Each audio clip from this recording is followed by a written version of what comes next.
સુરતમાં ખાડીપુર જ્યારે વરસાદ આવે છે ત્યારે ખાડીપુર આવે છે અને આખી બાબતને લઈને હવે સુરતીઓ કંટાળ્યા છે। સુરતના લોકો વિરોધ કરવા માટે પહોંચી રહ્યા હતા અને વિરોધ કરવા પહોંચે એના પહેલા જ તેમને પોલીસ દ્વારા અટકાવવામાં આવ્યા અને હવે અનેક સવાલો પોલીસની સામે ઊભા કરવામાં આવી રહ્યા છે। શું છે સમગ્ર મામલો એની વિગતે ચર્ચા કરીશું। નમસ્કાર, હું છું ઉજ્જવલ અને આપ જોઈ રહ્યા છો નિર્ભય ન્યૂઝ। હવે ગુજરાતમાં એ વિરોધ કરવો પણ ક્યાંક ને ક્યાંક લોકો માટે મુશ્કેલ છે, કારણ કે લોકોને પરમિશન લેવી પડે છે અને પરમિશન મળી નથી રહી, છતાં લોકો વિરોધ કરવા માટે પહોંચે છે તો પછી હાલત જે સુરતમાં થઈ એવી થાય છે। સુરતમાં છેલ્લા 10 વર્ષથી ખાડીપુરની સમસ્યાને લઈને લોકો કંટાળી ગયા છે। સતત રજૂઆતો કરવામાં આવે છે, જ્યારે વરસાદ થાય ત્યારે ક્યાંક ને ક્યાંક ત્યાં પાણી ભરાઈ જાય છે અને પછી લોકોને મોટા પાયે નુકસાન જાય છે। તંત્ર દ્વારા સહાયની જાહેરાત કરવામાં આવે છે અને ફરી દર વર્ષે એ જ પરિસ્થિતિ ઊભી થાય છે। આ તમામ ચર્ચાઓની વચ્ચે જ્યારે લોકો વિરોધ કરવા જઈ રહ્યા હતા ત્યારે તેમને પોલીસે અટકાવ્યા અને ત્યારબાદ લોકો શું કહી રહ્યા છે એ પણ સાંભળી લઈએ। પટેલ ભાવિક કુમાર જયંતિભાઈ, ઋષિવિહાર ટાઉનશીપ,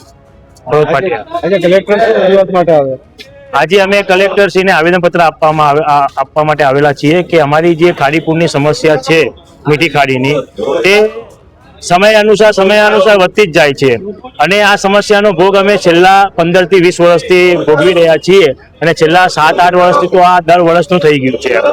હવે સાહેબને આવેદનપત્ર આપવા આવેલા છીએ કે ભાઈ અમે જે ખાડીની જે મૂળ પરિસ્થિતિ છે, જે કાયમી હતી પહેલા, તે સ્વરૂપમાં લાવવામાં આવે, ખાડી ઉપરના દબાણો દૂર કરવામાં આવે અને જો દબાણો તમે દૂર ના કરી શકતા હોય તો પછી અમને એવું રજૂઆત કરો કે પછી અમે તે દબાણ દૂર કરવા માટેનું જન આંદોલન કરીએ, જેના કારણે અમારી વારે ઘડીએ રજૂઆત કરવા છતાં પણ કોઈ દબાણ દૂર થતા નથી, પાણીનો પ્રવાહ રોકાય છે અને એના કારણે કુંભાણિયા સણિયાથી લઈને મિલેનિયમ ફોર્ટ સુધીના આટલો 1.5 કિલોમીટરનો જ વિસ્તાર ખાડીપુરથી પીડાય છે।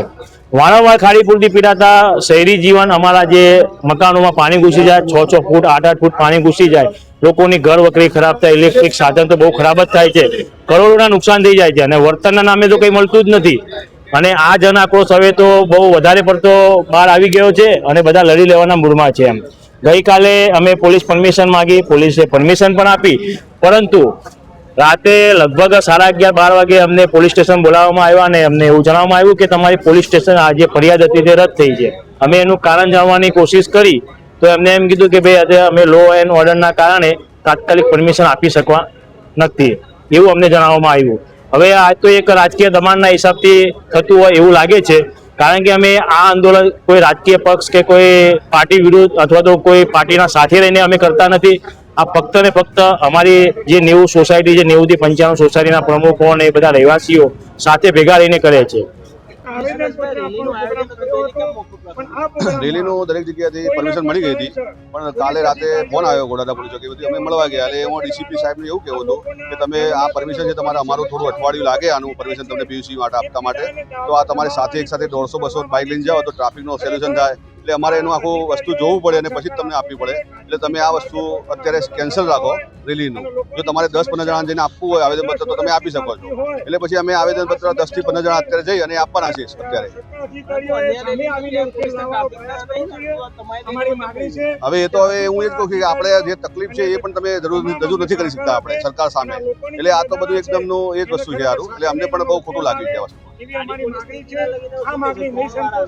ખાડીપુર તો માટે બધા કંટાળી ગયેલા છે, આ એ જ છે છેલ્લા 22 વર્ષથી જે તકલીફ છે ખાડીપુરની, એ અમે કંટાળી ગયેલા, એટલા માટે અમે આંદોલન કર્યું છે કે ભાઈ સરકારને જગાડવા માટેનું, બીજું કંઈ છે નહીં આમાં, કે અમે રેલી બાબતે જો જઈએ તો સરકારનું ઉપર પણ ધ્યાન દોરાય અને થોડું એમને નજર પડે કે ભાઈ આ વસ્તુ સુરતમાં ખાસ તકલીફ છે, કે અહીંયા જે લોકલ છે સુરતના અંદર જે નાના ભાઈ કોર્પોરેટર હોય કે ભાઈ આ તંત્ર હોય એ લોકો ધ્યાનમાં લેતા નથી, એટલે અમે ઉપર સુધી પહોંચાડવા માટે આ રેલીનું એક આયોજન, શાંતિપૂર્ણ રેલીનું આયોજન કરેલું હતું અમે। આ વિસ્તારમાં છેલ્લા 35 વર્ષથી રહું છું।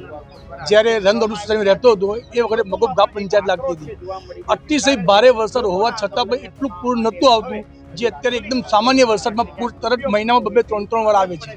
એનો મતલબ અમારી ખાડીમાં બીજા કોઈ પાણીના પ્રવેશ થયા છે અથવા આગળ રોકાણ થયું છે।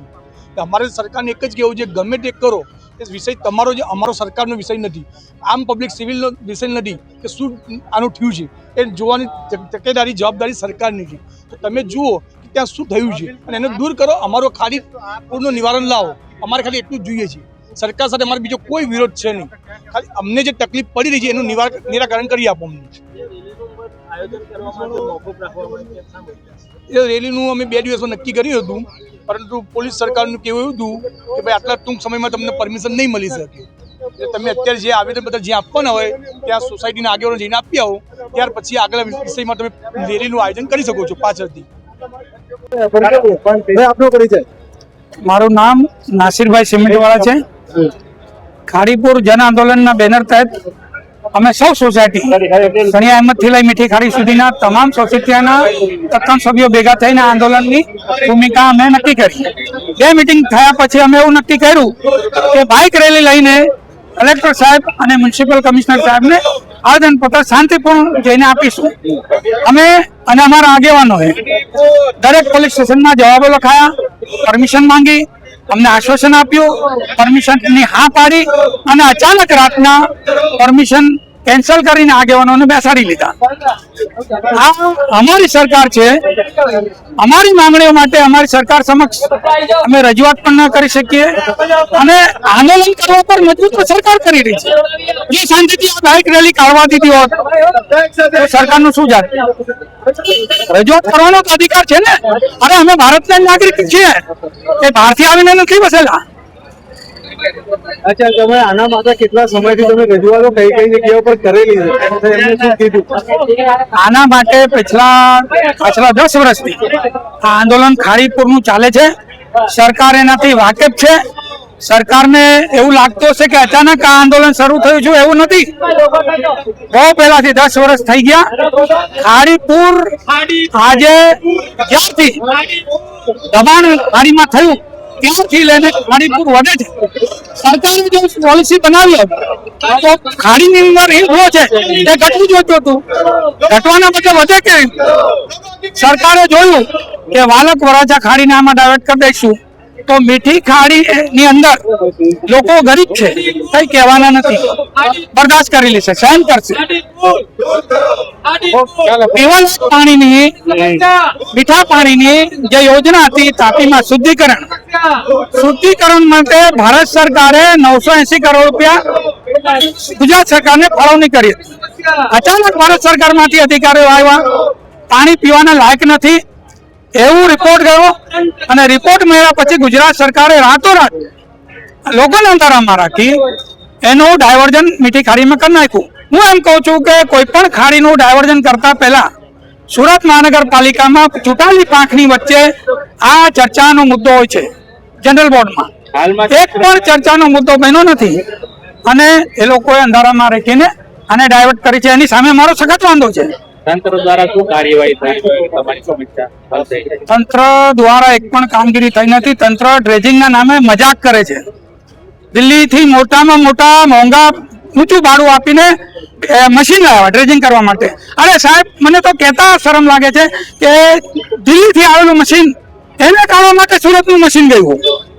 ડ્રેજિંગની વાત તો સાઈડ પર રહી ગઈ, એ જ મશીન જઈને ફસાઈ ગઈ. શું માંગણીઓ તમારી? અમારી માંગણી 2 જ છે. આ ઇન્ફ્લો બંધ થવો જોઈએ. બાજુમાં કોયલી ખાડી છે, એમાં તમારું ભારણ ઓછું કરી શકો છો, ડાયવર્ટ કરો.